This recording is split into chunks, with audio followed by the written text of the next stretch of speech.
ওমর এই এলান যখন নাকি ওমরের কানে চলে আসছে, আবার ভুল পথে হাঁটা শুরু করে দিল হযরত ওমর। হাতের ভিতরে নাঙ্গা তরবারি নিয়া আল্লাহর রাসূলের মাথা কাটার জন্য রওনা। পথের ভিতরে আবু জোহারা গোত্রের এক লোকের সাথে দেখা। ওমর কোথায় যাও? বলে আব্দুল্লাহর বেটা মুহাম্মদের কাল্লা কেটে নিয়ে আসবো। আবু জোহারা গোত্রের লোকটা বলতেছে, ওমর আগে তোমার ঘর সামলাও, আব্দুল্লাহর বেটা মুহাম্মদের কাল্লা পরে কাটো। তোমার বোন ফাতিমা বিনতে খাত্তাব রাদিয়াল্লাহু তাআলা আনহা, তোমার বোন জামাই মুহাম্মদের হাতে হাত রেখে কালেমা পড়ে মুসলমান হয়ে গিয়েছে। সুবহানাল্লাহ। হযরত ওমর রাস্তা পরিবর্তন করলেন, রাগে গড়গড় করছেন। হযরত ওমর ডাক দিয়া বলতেছে, মুহাম্মদের কাল্লা পরে কাটবো, আগে বোন জামাইকে আমি মারবো। হযরত ওমর দৌড়ে দৌড়ে বোনের বাড়ি চলে আসছে। ওমরকে আসা দেখে দরজা আটকায় দিয়েছে বোন, কিন্তু অনেক কিছু করার পর যখন নাকি দরজা খুলে দিয়েছে, কথা নাই বার্তা নাই, বোন জামাইকে মারপিট শুরু করে দিয়েছে। এমন জোরে বোনের গালের ভিতরে থাপ্পড় মেরেছে, বোনের গাল ফেটে মুখ ফেটে দর করে রক্তগুলো জমিনে পড়তেছে। ফিঙ্কি দিয়ে যখন নাকি রক্তগুলো বের হয়, হযরত ওমরের বোন ওমরের দিকে তাকায়া ডাক দিয়ে বলতেছে, ও ভাই, কোনদিন ফুলের আসর লাগতে দাও নাই, কিন্তু কালেমা পড়ার অপরাধে তুমি আমাকে এইভাবে মারলে। এ মুসলমান ওমরের মনে মায়া লেগে গেল। কারণ হলো পৃথিবীর জমিনে পিতা মাতার পর যেই মহব্বতটা হয়, সেটা হলো ভাই বোনদের মহব্বত। কথা বলেন ঠিক কিনা? কোনো ভাই ভাইয়ের রক্ত দেখতে পারে না, কোনো বোন ভাইয়ের রক্ত দেখতে পারে না, কোনো বোন ভাইয়ের রক্ত দেখতে পারে না। চোখের পানি ছেড়ে ছেড়ে ওমরের বোন যখন নাকি কান্না করতেছে, ওমরের দিলটা নরম হয়ে গেল। ডাক দিয়ে বলছে, ও বোন, তোরা মুহাম্মদের কোন কথার উপরে পাগল হলি? আরবের সমস্ত লোকগুলো মুহাম্মদের দলে চলে গেলি, কি শোনায় তোদেরকে? আমাকে একটু দে, আমি একটু দেখতে চাই। ও মুসলমান, তাদের হাতে ছিল সূরা তহার একটি অংশ। ওমরের বোন বলতেছে, না, তোমার হাতে দেওয়া যাবে না, কারণ হলো তুমি নাপাক, তোমাকে গোসল করতে হবে, পবিত্রতা অর্জন করতে হবে। হযরত ওমর সুন্দর করে গোসল করে পবিত্রতা অর্জন করে বোনের সামনে চলে আসছে। এবার যখন নাকি সূরা তহার অংশটা দিয়েছে, হযরত ওমর লেখাপড়া জানতেন, পড়া শুরু করে দিয়েছে। তহা মা আনজালনা আলাইকাল কুরআনা লিতাশকা। পড়তেছে, ওমরের দুই চোখের পানি আর কোনো বাধা মানতেছে না, দর দর করে চোখের পানিগুলো জমিনে পড়তেছে। হযরত ওমর বোনের হাত ধরে পাগলের মতো বলতেছে, আমার প্রাণের বোন, আমি আর দেরি করতে চাই না, আমাকে এখন এই মুহূর্তে মুহাম্মাদের কাছে নিয়ে চল, আমি কালেমা পড়ে মুসলমান হয়ে যাব। সুবহানাল্লাহ বলে হযরত ওমর হাঁটি হাঁটি পা পা করে আল্লাহর রাসূলের দরবারের দিকে যাচ্ছেন। আল্লাহর রাসূল তখন ছিল দারুল আরকামের ঘরের ভিতরে। সাহাবারা হযরত ওমরকে আসতে দেখে আল্লাহর রাসূলকে ডেকে ডেকে বলতেছে, আল্লাহর নবী, ওমর আসতেছে, আপনি দারুল আরকামের ঘর থেকে পলায়ন করে অন্যত্র চলে যান। আল্লাহর নবী ডাক দিয়া বলতেছে, আমার প্রাণের সাহাবারা, ও আমার প্রাণের সাহাবারা, ওমরকে আসতে দাও, ওমরকে তোমরা বাধা দিও না। কারণ হলো, আমি কিছুদিন পূর্বে তাহাজ্জুদের নামাজ পড়ে আল্লাহর কাছে আমি দোয়া করেছি, আল্লাহ, আবু জেহেল অথবা ওমর দুইজনের যে কোনো একজনকে ইসলামের জন্য কবুল করে ইসলামের শক্তিটা আল্লাহ তুমি বাড়ায়া দাও। আমার মনে হয় আল্লাহ তাআলা হযরত ওমরের জন্য আমার দোয়াটাকে কবুল করে নিয়েছে। সুবহানাল্লাহ বলে। হযরত ওমর চলে আসছে, আসার পর তিনি উচ্চ আওয়াজে বলা শুরু করে দিল, আশহাদু আল্লা ইলাহা ইল্লাল্লাহু ওয়া আশহাদু আন্না মুহাম্মাদান আবদুহু ওয়া রাসূলুহু। সুবহানাল্লাহ। হযরত ওমরকে আসতে দেখে আল্লাহর নবী নিজের চাদরটা বিছায়া দিয়েছে হযরত ওমরের জন্য। হযরত ওমর চাদরে কিন্তু বসে নাই, চাদরটা তিনি তুলেছে, বুকের সাথে লাগিয়েছে, মুখে লাগিয়েছে, চোখে লাগিয়েছে, লাগানোর পর এরপরে আবার আল্লাহর রাসূলের গায়ের উপর পরায়া দিয়েছে। হযরত ওমর আল্লাহর রাসূলকে বলতেছে, আলাস্তু আলাসনা, আল্লাহর নবী আমরা কি হকের উপরে না? আল্লাহর রাসূল বলতেছে, হ্যাঁ হকের উপরে। আমাদের আল্লাহ কি সত্য আল্লাহ না? বলে জি আমাদের আল্লাহ তো সত্য আল্লাহ। আপনি কি নবী সত্য না? বলে জি আমি তো নবীও সত্য। আমাদের ধর্ম কি সত্য না? বলে আমাদের ধর্ম সত্য। ওমর বলতেছে, আল্লাহর নবী আমাদের ধর্ম যদি সত্য হয়, আল্লাহ যদি সত্য হয়, আপনিও যদি সত্য হন, আর আমি ওমর কালেমা পড়ে মুসলমান হয়ে গিয়েছি, এখন আর ঘরে না বের হন, আরবের মেন শহরে আমরা আল্লাহর নামের তাকবীর দিব, আল্লাহু আকবার।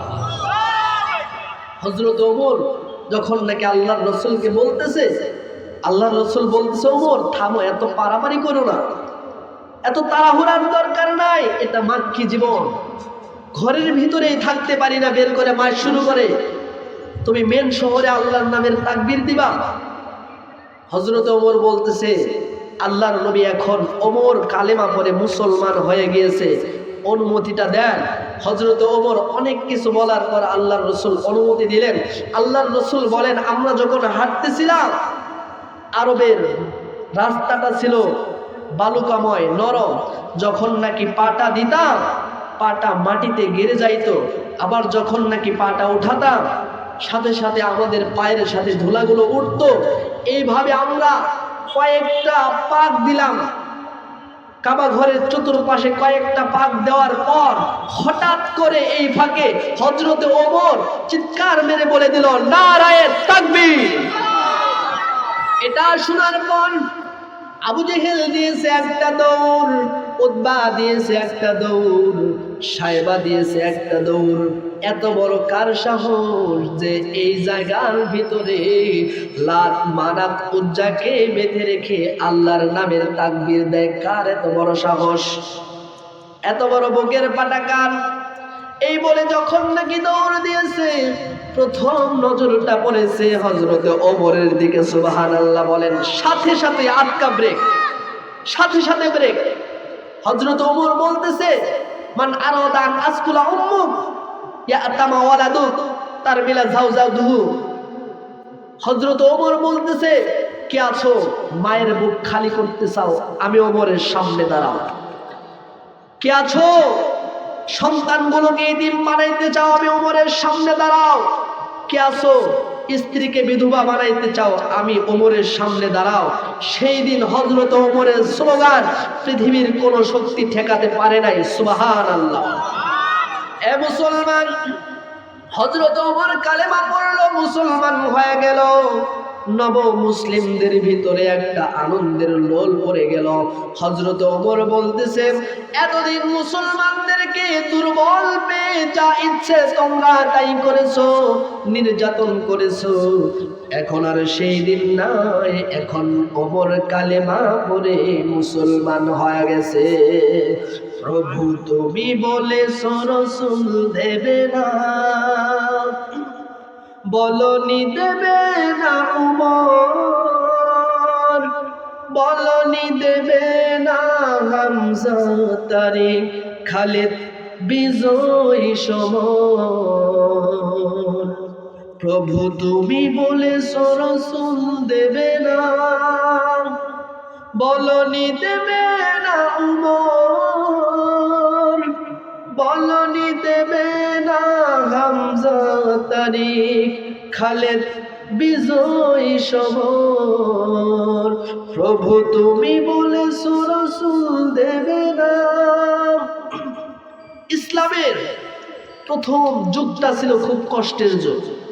হযরত ওমর কালেমা পড়েছে, এরপরেও কিন্তু মুসলমানদের নির্যাতন থামে নাই। কত কষ্টের মাধ্যমে আমাদেরকে এই ধর্মটা সাহাবারা উপহার দিয়েছে। আজকে আমরা এই ইসলামটাকে ফিরি ফিরি পায়া ইসলামের মায়া আমাদের মনে নাই। কথা কোন ঠিক কিনা?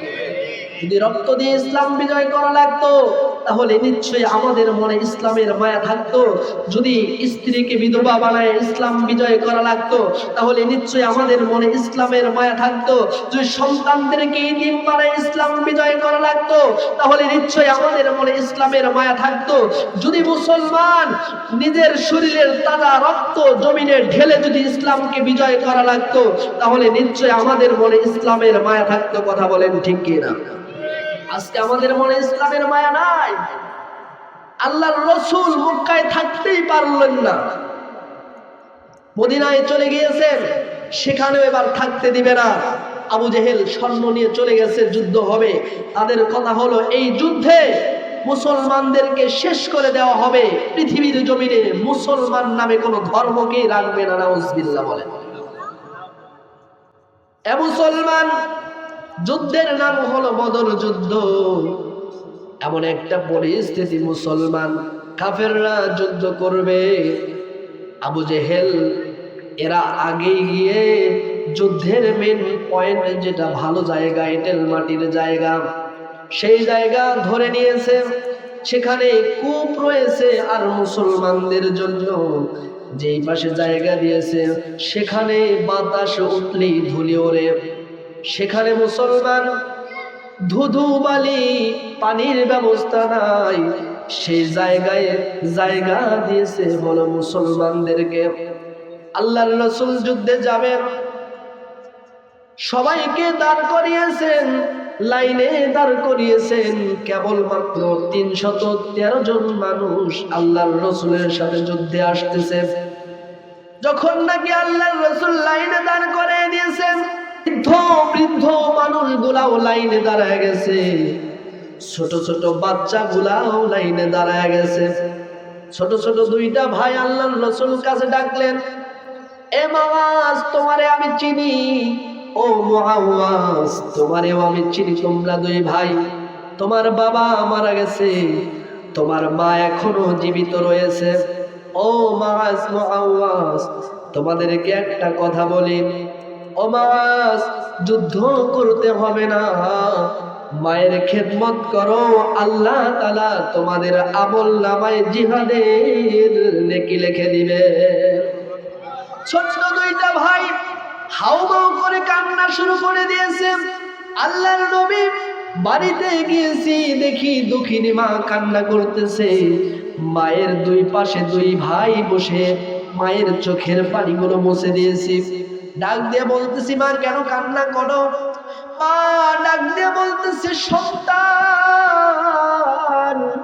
তোর বাবা তো মারা গেছে, তোর বাবা দুনিয়ায় জীবিত নাই। তোর বাবা যদি জীবিত থাকতো তাহলে যুদ্ধের ময়দানে পাঠাইতাম, কাল হাসরের ময়দানে শহীদের স্ত্রী হয়া আল্লাহর সামনে দাঁড়ায়া যাইতাম। আল্লাহু আকবার। তোরা দুই ভাই তো ছোট, তোদের তো যুদ্ধে যাওয়ার বয়স হয় নাই। ছোট দুইটা ভাই মায়ের চোখের পানি মুছে দিয়া বলতেছে, মা টেনশনের দরকার নাই।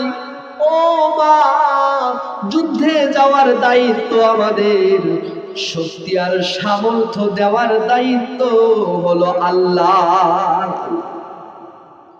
এ মুসলমান, তখনকার মহিলারা তো এমন ছিল, দুধের বাচ্চাকে নিয়ে আসছে আল্লাহর রাসূলের কাছে। আল্লাহর রাসূল, আমার সন্তানটাকে যুদ্ধে নিয়ে যান, আমার সন্তানটাকে জিহাদে নিয়ে যান। আল্লাহর রাসূল ডাক দিয়ে বলেছে, ও আমার সাহাবা, তোমার সন্তান তো ছোট, তোমার সন্তান তো যুদ্ধ করতে পারবে না, তোমার সন্তান তো অস্ত্র ধরতে পারবে না, তোমার সন্তান তো ঘোড়ায় বসতে পারবে না, তোমার সন্তান তো কাফিরদের বিরুদ্ধে লড়তে পারবে না। কিন্তু সেই মহিলা চোখের পানি দিয়ে বুক ভেজাইতেছে আর ডাক দিয়ে বলতেছে, আল্লাহর নবী, আমার এই দুধের বাচ্চা অস্ত্র ধরতে পারবে না, সত্য কথা। আমার এই দুধের বাচ্চা ঘোড়ায় বসতে পারবে না, সত্য কথা। আমার এই বাচ্চা লড়াই করতে পারবে না, সত্য কথা। কিন্তু যুদ্ধের ময়দানে যদি কারো ডাল না থাকে, আমার সন্তানকে তারা হাতে দিয়ে দিবেন। কাফের বেঈমান নাস্তিকেরা তীর মারবে, আমার সন্তান দিয়ে ঠেকাবে। কাফের আঘাত করবে, আমার সন্তান দিয়ে ঠেকাবে। আমার সন্তান টুকরা টুকরা হবে, আমার সন্তান শহীদ হবে। কাল হাসরের ময়দানে আল্লাহর সামনে শহীদের মা হয়ে দাঁড়ায়া যাব। আল্লাহু আকবার। এ মুসলমান, অনেক কিছু করার পর কেবলমাত্র ৩১৩ জন সাহাবী রেডি হলো। ওই পাশে আসছে ৯৫০। এ মুসলমান ৭০০ আসছে অস্ত্র শস্ত্রে সজ্জিত ঘোড়া সহ। মুসলমানদের মাত্র ২টা ঘোড়া। এ মুসলমান তরবারি নাই, মাত্র ৮টা তরবারি।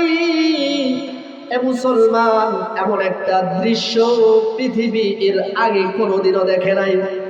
আল্লাহর রাসূল সিজদায় পড়ে কান্না করতেছেন। হযরত আবু বকর রাদিয়াল্লাহু তাআলা আনহু আল্লাহর রাসূলের কান্না আর সহ্য করতে পারতেছে না। ডাক দেয়া বলতেছে, আল্লাহর নবী, আপনি মাথা উঠান, আপনি আর কান্না করবেন না। ওগো নবী, আপনার কান্না আর সহ্য হয় না। ও আল্লাহর নবী, মাথা উঠান, আপনার দোয়া আল্লাহ তাআলা ফিরাবে না। অনেকক্ষণ পরে আল্লাহর রাসূল মাথা উঠালেন। চোখের পানিগুলো চোখ দিয়ে দাঁড়ি বেবে জমিনের ভিতরে মুখ ভিজে ভিজে পড়তেছে। আল্লাহর রাসূল হাত উঠাইতে উঠাইতে এইভাবে তুলে ফেলেছে। ও মুসলমান, এমন একটা পরিস্থিতি মুসলমান পৃথিবীর আগে কোনোদিনও দেখে নাই। এক পাশে মুসলমানেরা দাঁড়ায় রয়েছে, একজনের পায়েও জুতা নাই। এ মুসলমান ক্ষুধার যন্ত্রণায় পেটটা পিঠের সাথে লেগে গেছে, তারা ভালোভাবে দাঁড়াইতে পারছে না সোজা হয়া। ওইদিকে কাফেররা প্রতিটা ওয়াক্তে ওয়াক্তে উর্জব করে করে খায়।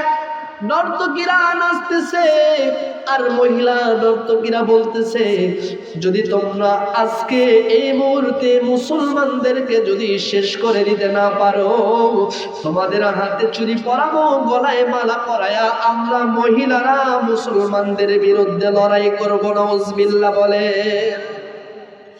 এ মুসলমান, এমন একটা পরিস্থিতি, কাফেরদের দিকে তাকানো যাচ্ছে না। লোহার জামা তারা পরিহিত, সব হলো টাটকা যুবক। লাশ পর্যন্ত আল্লাহর নবী তরবারি মাত্র ৮টা তরবারি, তাও হাতা নাই, কাপড় দিয়া পেঁচায় নিয়ে আসছে। লাশ পর্যন্ত আল্লাহর নবী খেজুরের ডাল নিজ হাত দিয়া ছাড়িয়ে নিয়ে আসছেন। নিজের হাত দিয়া পাতাগুলো ছিঁড়ে ছিঁড়ে সাহাবীদের হাতে তুলে দিয়েছেন। সাহাবীরা এটা নিয়ে যুদ্ধের ময়দানে লাফায়া পড়েছেন। যুদ্ধে বিজয়ী অর্জন করে আল্লাহর রাসূলকে ডাক দিয়া বলতেছে, আল্লাহর নবী, খেজুরের ডালটা ঘুরাইতে দেরি হয়, কিন্তু কাফেরদের কাল্লা কেটে কেটে জমিনে পড়তে দেরি হয় না। আল্লাহু আকবার। জিকির করে লা ইলাহা ইল্লাল্লাহ, জোরে লা ইলাহা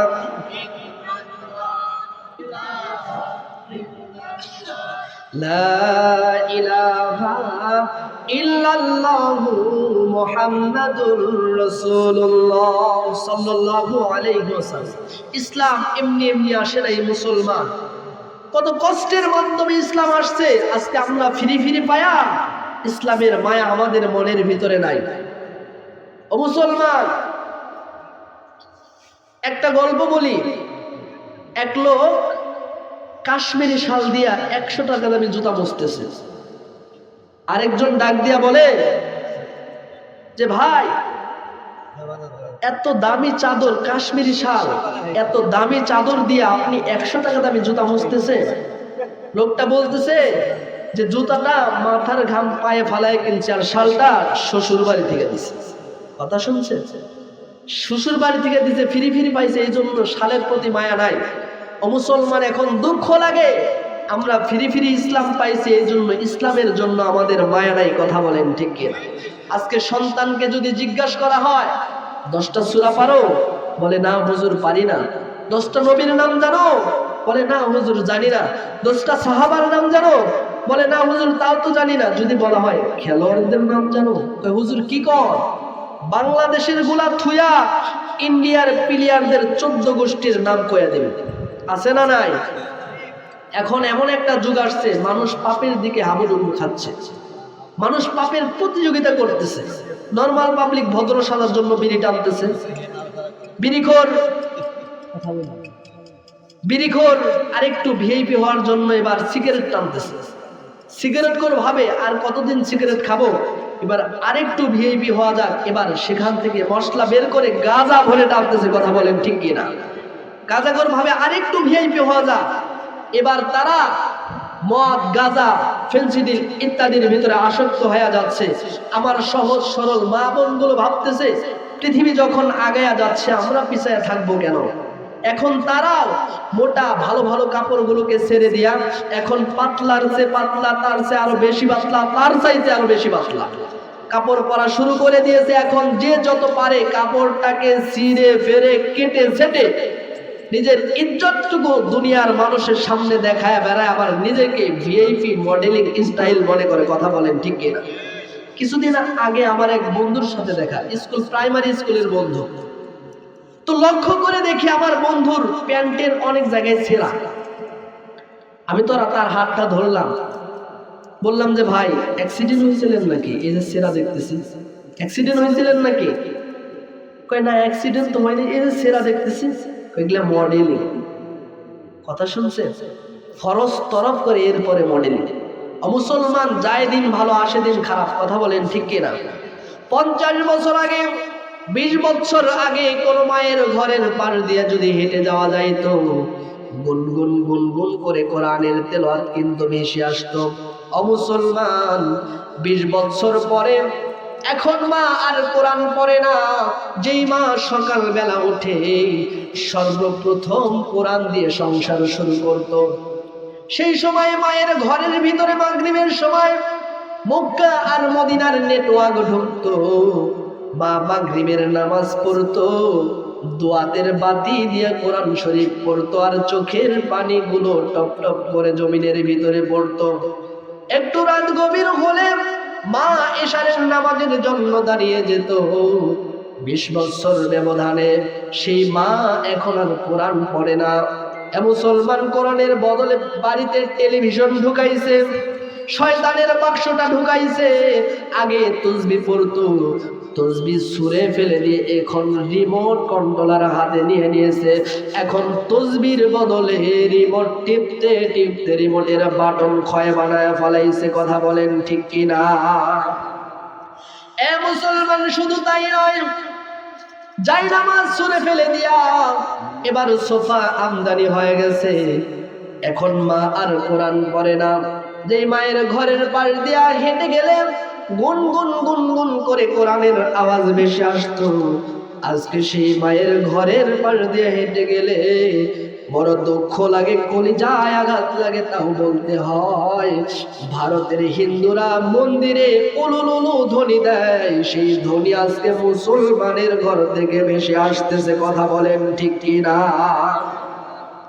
যদি আমির হামজার মতো টুকরা টুকরা হয়ে যদি ইসলাম বিজয় করা লাগতো, তাহলে আমাদের ঘরে টেলিভিশন চলতো না। যদি হযরতে বেলালের মতো নির্যাতিত হয়ে ইসলাম বিজয় করা লাগতো, তাহলে আমাদের ঘরে টেলিভিশন চলতো না। যদি মুসলমান সুমাইয়ার মতো জীবন দিয়ে যদি ইসলাম বিজয় করা লাগতো, তাহলে আমাদের ঘরে টেলিভিশন চলতো না। কথা বলেন ঠিক কিনা?